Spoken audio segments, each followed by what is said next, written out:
Just as Travis Taylor leaned forward to speak, every monitor in the command center began to flicker.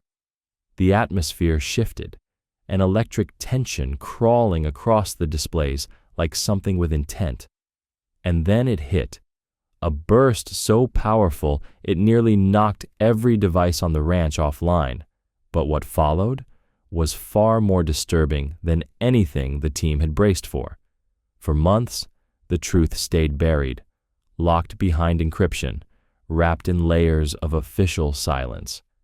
But tonight, Dr. Travis Taylor is finally breaking down the chilling reality behind what the team recorded at Skinwalker Ranch.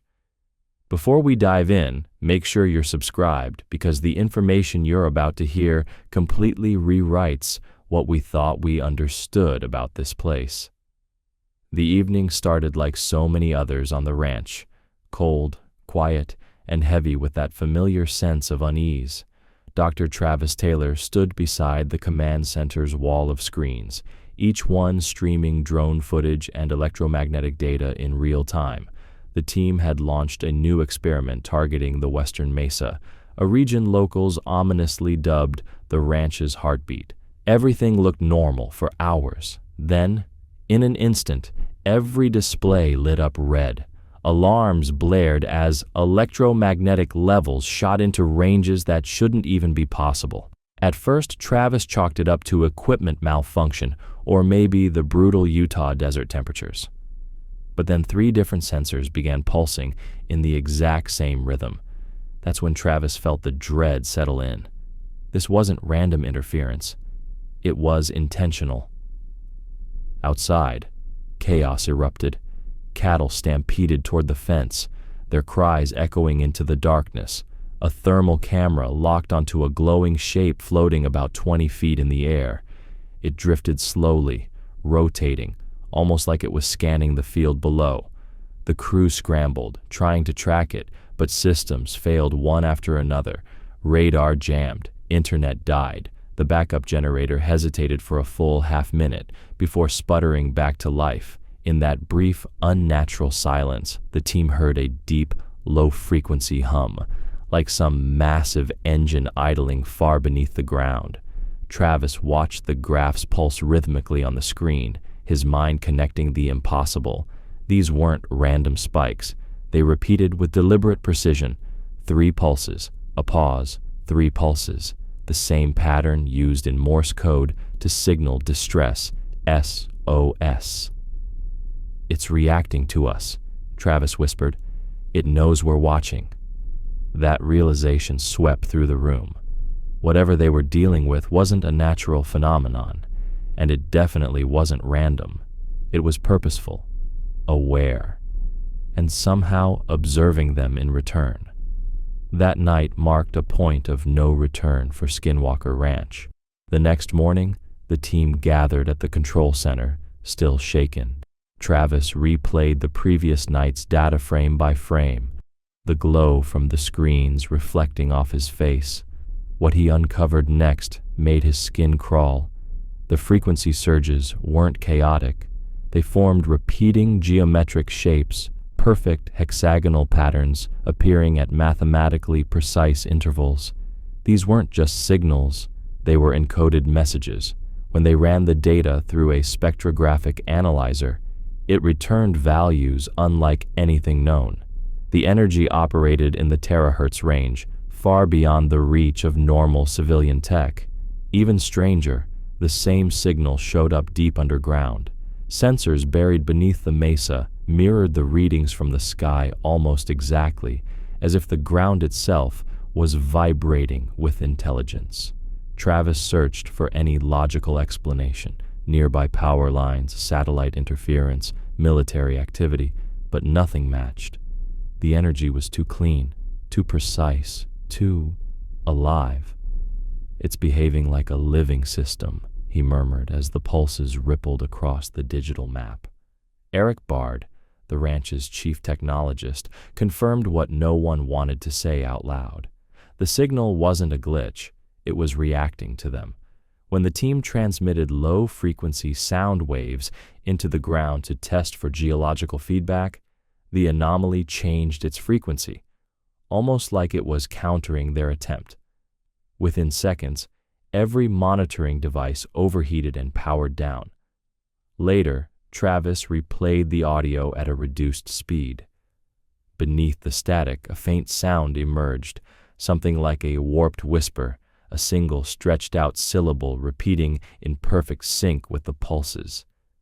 This wasn't random noise. It was answering them. Something beneath Skinwalker Ranch had made first contact. That night, the crew deployed a new array of ultra-sensitive night vision cameras aimed straight at the mesa. Travis wanted visual proof, something to match the signals they were chasing. The desert was still, moonless and cloaked in silence except for the steady hum of the generators drifting across the property. Hours slipped by without a sound, until a technician suddenly sucked in a breath. One of the live feeds showed a faint disturbance above Mesa Ridge, a wobble in the air like heat waves rising from pavement, except the night was freezing. When they flipped to infrared, the shape sharpened into view, a nearly invisible sphere, its outline pulsing in the same 3-beat rhythm they'd detected earlier. Travis leaned in, eyes wide. The object wasn't glowing. It was bending the starlight behind it, constellations warped, shifting by fractions of an inch as though gravity itself were flexing around it. Radar confirmed it as a solid target, tangible, physical, yet it remained unseen to the naked eye. Moments later, a surveillance drone flying nearby went haywire. Its video feed spiraled into chaos before collapsing into static. When the crew recovered the drone the following day, the onboard storage contained just a few seconds of corrupted footage. But frame by frame, buried in the static, something emerged. At first it resembled a flash, but enhanced, the image took shape, an enormous geometric structure hovering silently above the mesa, smooth angled surfaces, reflective segments, strange symbols shimmering like molten silver. The thing was massive, hundreds of feet across, and then, just as quickly, it vanished from radar. "That's not a craft," Travis whispered, trembling. "That's a doorway!" A tremor rattled the command center windows, followed by an electromagnetic blast that killed power across the entire ranch for 7 minutes. In the pitch-black silence, several crew members later reported seeing tiny glowing orbs drifting outside the windows, hovering, watching, moving in perfect unison. When the lights stuttered back on, the air distortion had vanished. The night fell silent again, unnaturally still. But the instruments told a different story. The anomaly hadn't gone anywhere. It had moved closer. The next morning brought a heavy, oppressive feeling, like the ranch had absorbed the terror from the night before. Walking the property with Eric Bard, Travis noticed something wrong in the north pasture. One of the cattle was missing. Its GPS collar still pinged, but the signal was stationary. They found the animal lying in the grass, perfectly intact. No blood, no wounds, no signs of struggle. Its eyes were open, frozen in a lifeless stare.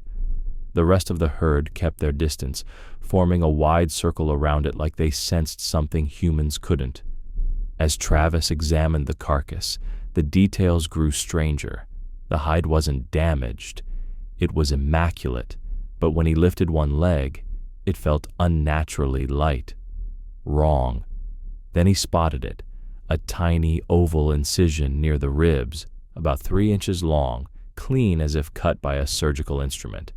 Inside, every organ was gone, vanished, no blood, no tearing, just smooth, empty space, tissue burned from the inside out. Travis called the team over. Their radiation detectors immediately spiked. The soil around the body was magnetized, and the air temperature plummeted several degrees in seconds. Under ultraviolet light, faint markings appeared on the animal's skin, circular, constellation-like symbols that glowed briefly before fading away. Samples were shipped to 3 independent labs. Two refused to release their findings, citing biological anomalies.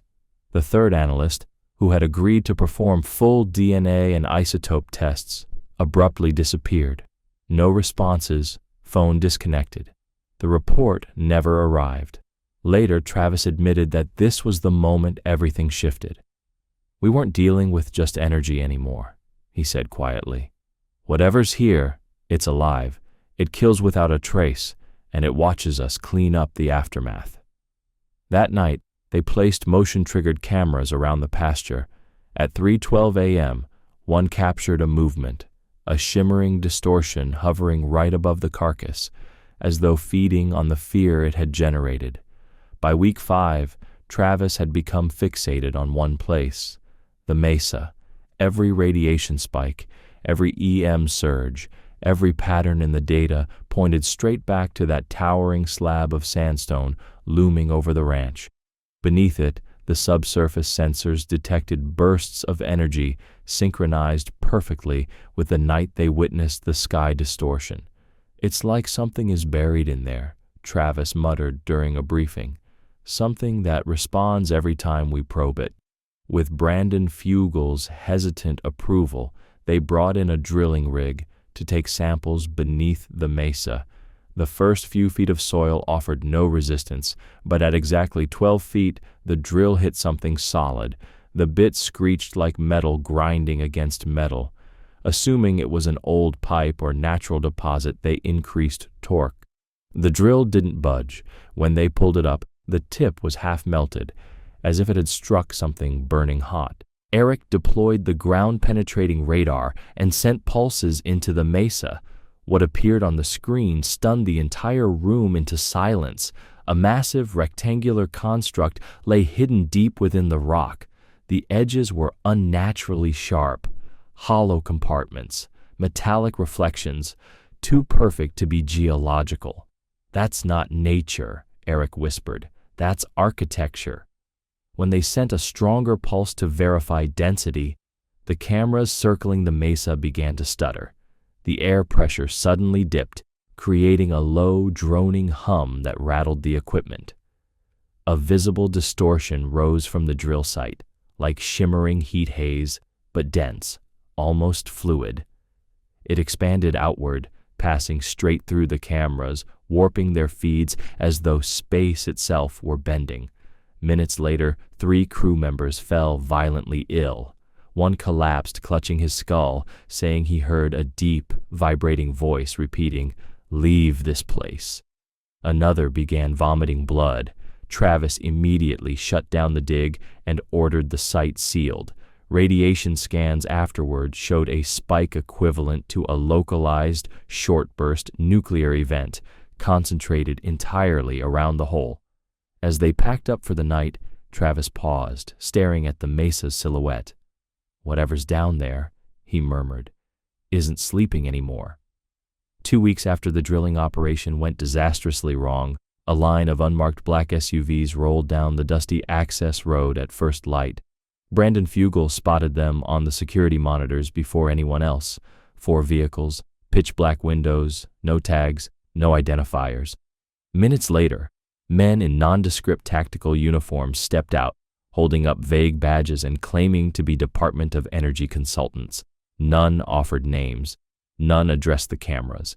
Travis Taylor rushed in moments after they arrived, demanding answers.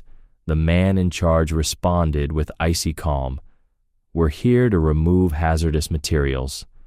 Moving with surgical efficiency, they headed straight for the command center.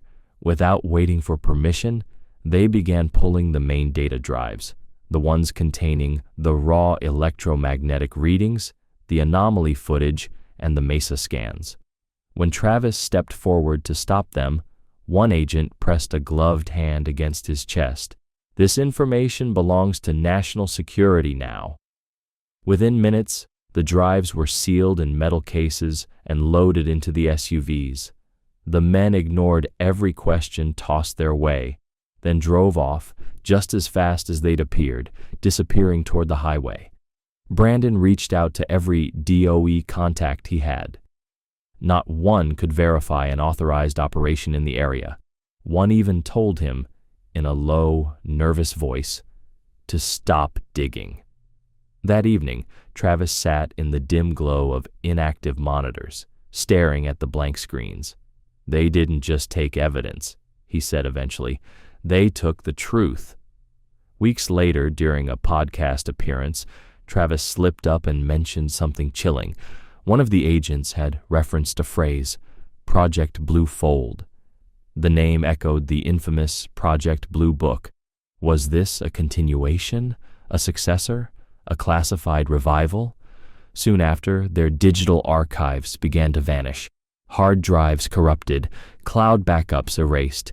Even the offline copies that Travis kept locked away began returning strange errors, as if someone, or something, was remotely wiping them. The message was unmistakable: keep quiet. But Travis refused. "If they think they can bury this," he said, "they're underestimating the ranch and me." By the time the team regrouped, Travis looked changed. The once bold astrophysicist now carried a shadow behind his eyes. He spoke carefully. He flinched at the smallest burst of static. During a televised debrief, he stared at the heat vision footage of the towering entity, the whisper, the pulse, and clutched the desk. His voice cracked when he finally said, "It isn't just electromagnetic, it's biological." The room froze. At first, no one understood. Then he explained. The signals they'd been studying behaved like living tissue, altering themselves, adapting whenever the team attempted to measure them. Sensors recorded biochemical traces forming in the air, amino acids, unidentified organics, even microcellular clusters appearing near the mesa. Something alive was woven into the energy, something that blurred the line between physics and biology. Over the following nights, the crew began suffering bizarre symptoms. One technician awoke with burn marks shaped like geometric symbols. Another complained about rhythmic pulses echoing inside his skull. 3 beats, pause, 3 beats. A cameraman reported nightmares of a flickering figure standing beside his bed, sliding between human and inhuman shapes, whispering, "Observe." He quit and vowed never to return. Things escalated. Radiation spikes erupted without warning. Electrical systems died for hours. A black resin started forming on the command trailer walls. Lab results showed proteins, similar to human DNA, but mutated into impossible structures. "Whatever this entity is," Travis said grimly, "it's learning from us. It's adapting." The instant he spoke those words, every monitor in the trailer flickered. The pulse returned. 3 beats. Pause. 3 beats. The same signal that began the entire ordeal. But now it wasn't coming from beneath the mesa. It was coming from inside the trailer. The pulse filled the room, vibrating through the metal walls like a massive heartbeat. Travis froze. The signal they'd traced for months had infiltrated their systems. Every cable, every sensor, as if the ranch itself had awakened. The lights dimmed. A deep hum rose from the floor. One technician screamed that the frequency had surged beyond measurable limits. And then, silence. The hum vanished. The air grew still. All screens went black. When the power sputtered back, a single line of text crawled across the main monitor, glowing white against static. The message blinked out before anyone could capture it. Travis sat motionless, then whispered, "It's aware. It's been aware since the beginning." When the network asked for his closing statement, he delivered only one line. "The evidence is undeniable. We're dealing with something that exists beyond our science, and it knows we're observing it. Since that night, every piece of data tied to the incident has been locked away, classified, buried. But the 1.6 gigahertz pulse still echoes through the valley every few nights. 3 beats, pause, 3 beats, like a living signal waiting for a reply. The ranch no longer streams live activity. Yet locals swear they still see pale lights gliding above the mesa long after sundown, steady, silent, watching. Travis no longer speaks publicly, but in a leaked voicemail to Brandon Fugel, his voice trembled as he said, "It's not finished with us. It's calling us back." Whatever lies beneath Skinwalker Ranch didn't want to be uncovered, and now it may never let us